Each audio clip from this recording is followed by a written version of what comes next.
Fjalët e Jezu Krishtit, urdhërimet e dashurisë dhe shpëtimit. Mirë se vini në këtë video ku do të dëgjojmë fjalët e Jezu Krishtit drejtuar neve. Sot do të reflektojmë mbi urdhërimet e tij të dashurisë, faljes dhe besimit. Le të fillojmë me një urdhërim të ri që na bashkon të gjithëve. Pika 1. Urdhërimi i ri i dashurisë. Po ju jap një urdhërim të ri, ta doni njëri tjetrin, sikurse unë ju kam dashur, ashtu edhe ju ta doni njëri tjetrin. Kjo dashuri nuk është e thjeshtë, nuk është vetëm fjalë, por veprim i përditshëm. Kur Jezusi foli këto fjalë, ai po na mësonte se dashuria e tij ishte shembull për ne, një dashuri që flijon, që fal, që ndihmon pa kushte.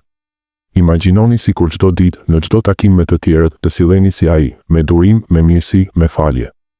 Kjo dashuri ndërton komunitete, shëron plagë dhe na afron më shumë me Perëndin. Pra, sot pyesni veten, si po e praktikoj këtë dashuri në jetën time? Me familjen, me miqt, me të huajt? Le të bëjmë një pauzë të shkurtër për të menduar. Tani, vazhdojmë duke kujtuar se kush nga ju është pa mëkat. Pika 2. Pa mëkat dhe falja. Kush nga ju është pa mëkat, le ta hedhë i pari gurin kundër saj.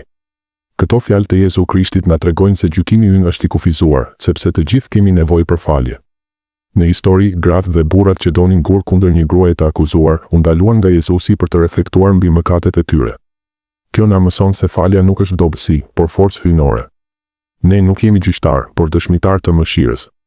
Kur dikush gabon kundër nesh, mos hidhni gurin e zemërimit, hidhni dorën e ndihmës. Kjo falje na çliron nga zinxhiret e urrëties dhe na hap dyert e paqes brenda nesh. Le të përsërisim, askush nuk është pa mëkat, prandaj falni siç dëshiron të faleni. Tani, kalojmë te dashuria ndaj armiqve. Pika 3. Dashuria ndaj armiqve.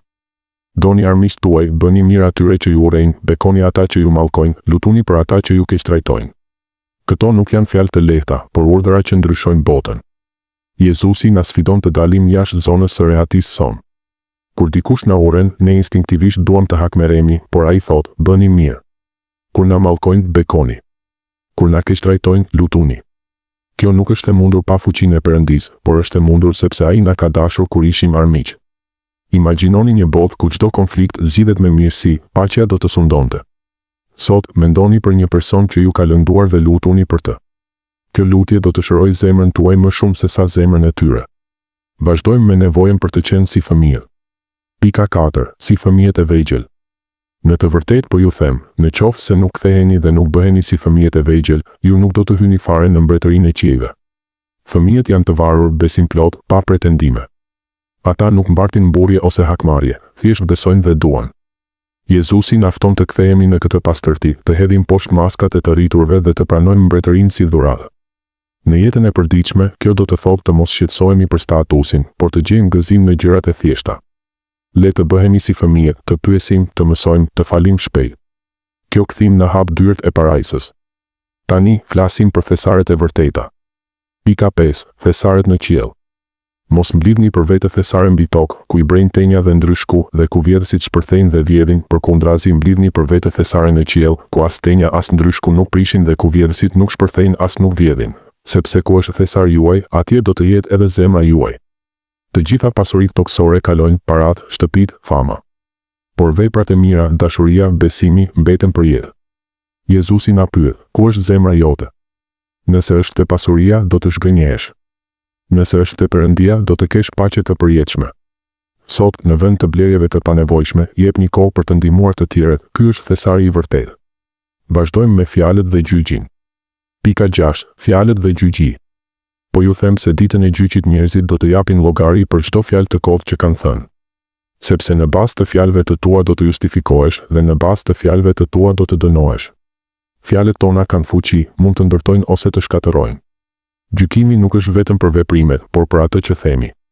Jezusi na paralajmëron të flasim me kujdes, me dashuri, me të vërtetë. Në botën e sotme të mediave sociale, sa lehtë themi fjalë të kota ose që lëndojnë? Le të bëjmë një betim, të flasim vetëm atë që ndërton. Tani, dëgjojmë lutjen e faljes. Pika 7. Falja nga kryqi.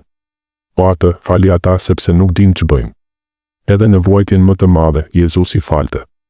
Kjo lutje nga kryqi na tregon se falja është zgjedhje, jo ndjenjë. Njerëzit nuk dinin se po vrisnin birin e Perëndis, por ai u lut për ta. Ne, në konfliktet tona të vogla, kemi edhe më pak arsye për të mbajtur zili. Falja na bën të ngjashëm me të. Sot, falni dikë që ju ka lënduar, edhe nëse nuk e dinë. Kjo do t'ju çliroj. Vazhdojmë me të vërtetën. Pika 8. E vërteta çliron. Atëherë do ta njihni të vërtetën dhe e vërteta do t'ju bëjë të lirë. Gënjeshtra na robëron, por e vërteta na çliron. Jezusi është e vërteta dhe njoja e tij na jep liri nga mëkatet, frikërat, iluzionet. Në jetën tonë, zgjidhni të vërtetën në marrëdhënie, punë, besim. Kjo liri është dhurata më e madhe. Tani, lumturia e mëshirës. Pika 9. Lumturia e mëshirës dhe paralajmërime. Lum ata që janë të mëshirshëm, sepse ata do të gjejnë mëshirë. Sepse do të dalin krishterë të rem dhe profetë të rem dhe do të bëjnë shenja të mëdha dhe mrekulli të tilla aq sa t'i mashtrojnë, po të ishte e mundur edhe të zgjedhurit. Mëshira kthen mëshirë, por vigjilenca është e nevojshme kundër mashtrimeve. Jezusi na premton shpërblim për mirësinë dhe na paralajmëron për rreziqet. Jini të mëshirshëm, por të zgjuar në besim. Vazhdojmë me jetën e tij. Pika 10. Jeta dhe pushteti. Ati më do, sepse unë e lë jetën time që ta marr përsëri. Askush nuk mund të ma heqë, por e lë nga vetja, unë kam pushtet ta lë, e pushtet ta marr përsëri. Ky është urdhri që kam marrë nga Ati. Kjo tregon se vdekja e tij ishte vullnetare për shpëtimin ton. Ne kemi fuqi përmes tij për të jetuar lirshëm. Pika 11. Shpëtimi dhe falja. Unë nuk kam ardhur ta gjykoj botën, por ta shpëtoj botën.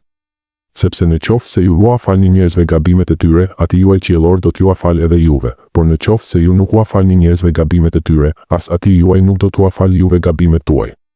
Shpëtimi është dhuratë, falja kusht. Pika 12. Mundësia hyjnore dhe lutja.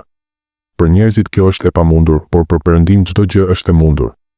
Kur ju luteni, mos përdorni përsëritje të kota siç bëjnë paganët, sepse ata mendojnë se do t'u plotësohet lutja se kanë përdorur shumë fjalë. Besimi dhe lutja e sinqertë çojnë në mrekulli. Mbyllje. Këto fjalë na udhëheqin drejt një jete më të mirë. Faleminderit që na ndoqët. Përsërisni ato sot. Abonohuni për më shumë. Zoti ju bekoft.